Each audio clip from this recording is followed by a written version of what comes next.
I'm Justin Pritchard. This is the Ford Mustang Mach-E. I've been excited about this for quite some time. I've been waiting to get my hands on this thing for a while, and in this video, I've got a lot to tell you, but actually we're gonna start right here.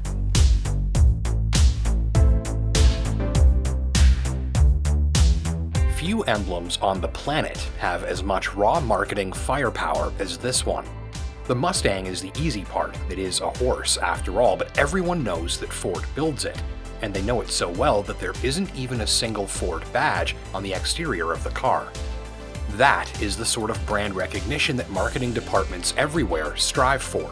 They're all attempts to make whatever they're selling as easy for you to recall at a glance as the Ford Mustang. Usually, the Mustang emblem is on a Mustang like this one, a rear-drive V8 powered sports coupe or convertible. I've put thousands upon thousands of miles on countless Mustangs over the years, and like a lot of people, I think it is a bit weird to see that emblem on a crossover like this, let alone one that doesn't have a single piston, fuel injector, or muffler to be seen, because of course this Mustang is all electric. But I get the point. It's controversial. It gets people talking, and when it does, they're connecting an all-new electric crossover with a highly familiar brand. It's kind of genius. The unit on your screen is a limited Mach-E first edition model that's already sold out for now, and while you may not be able to buy the specific machine I'm showing you, you do have plenty of choices.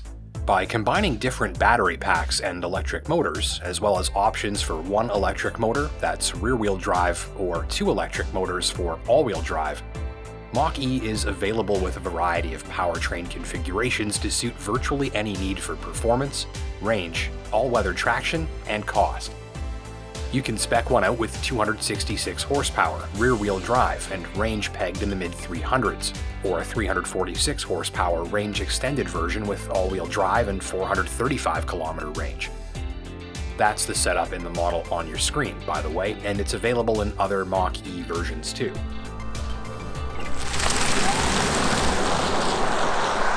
With this powertrain configuration, my tester's good for 0 to 60 in just under 5 seconds. Or go big power with the 480 horse GT Performance Edition, good for 0 to 60 in about 3.5 without a sound to be heard. Torque tells the bigger story. You're good for at least 320 pounds worth. My tester jacked that to 428 pounds, and higher performing models can deliver over 630. So, various battery and motor configurations used to create various powertrains with various power, traction, and range offerings. The most hilarious thing about driving a Mach-E is probably taking off in traffic. And normally it's a bit rude to floor it out of a light, but in this car, you're through the intersection without a peep or any wheel spin before anyone else's torque converter has even kicked in. Literally, it disappears in the blink of an eye and without making a sound. It absolutely never gets old and almost feels like you've been rear-ended, but very gracefully. You can activate some synthetic grumble to simulate engine noise. It's very subtle and quiet.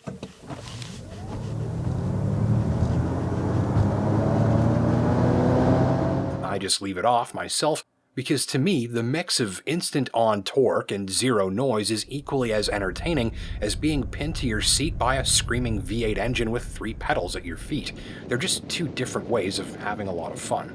Of course, there's no power curve, no gears to shift, no noise to be heard, and no vibrations to be felt, since this driveline has none of the complicated and noisy moving assemblies that are required to keep a gasoline engine ticking.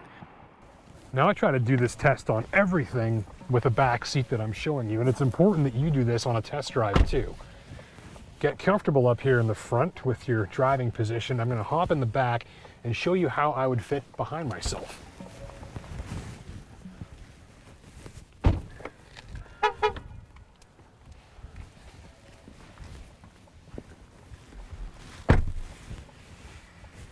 First thing you notice sitting back here is because there's no exhaust or drive shaft or any of that stuff under the floor, the rear floor completely flat. That's more room for your feet. Got 2 fast charging USB ports there, your little pockets to keep things secure on space. So I'm 5'10", roughly 200 pounds, and sitting directly behind myself. Adequate knee room, adequate shoulder room, adequate thigh room. The headroom's gonna kind of disappear the most quickly. This is super cool. Can we flip up and show the size of the sunroof? Like the entire thing is one giant glass panel. So that actually helps the interior here feel even bigger than it is.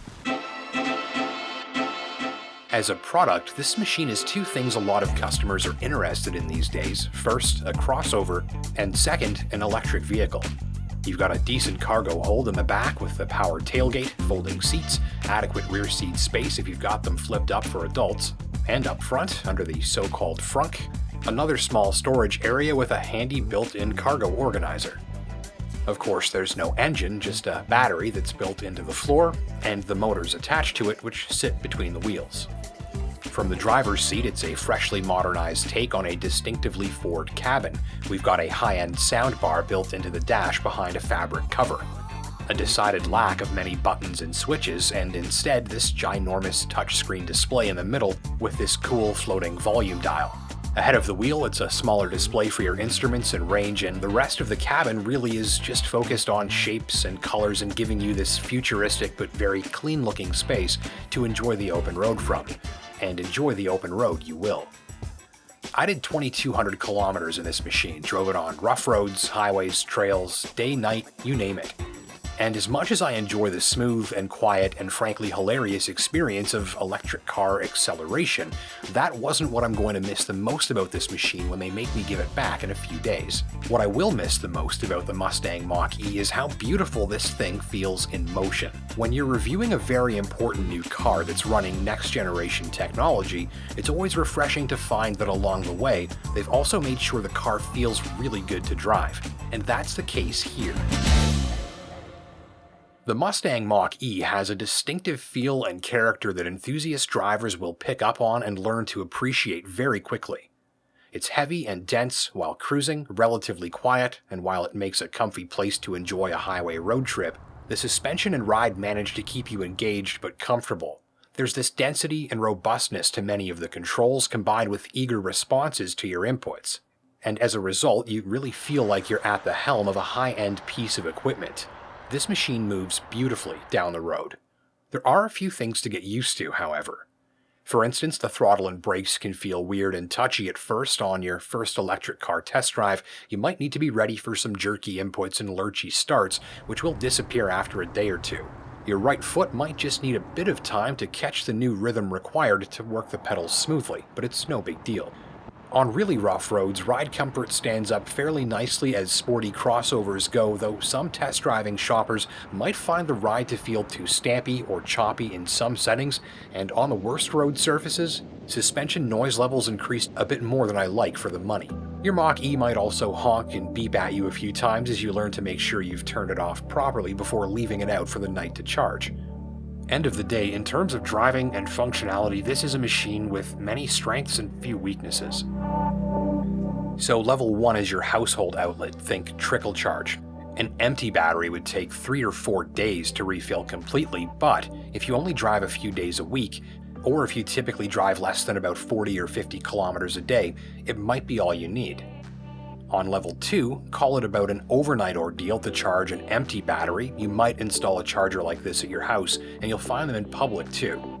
And whether you plug into a level 2 charger at home or somewhere else, this will add roughly 40 kilometers per hour back into the battery while it's plugged in. On a public fast charge station, you can actually put 80 kilometers or more back into the battery pack in just 10 minutes. I did this several times on several highway road trips and found that if you're stopping for a snack, stretch, or washroom break, you just park here, plug in, and when you come back, your battery is much more full than when you left. So on a lengthier road trip, it's very possible to rapidly recharge big chunks of the battery's capacity, even if you're just making a quick stop. Thank you for watching. My name's Justin Pritchard for Driving.ca. Don't forget to like and subscribe down below so you never miss a new upload. And until next time, take care and drive safe.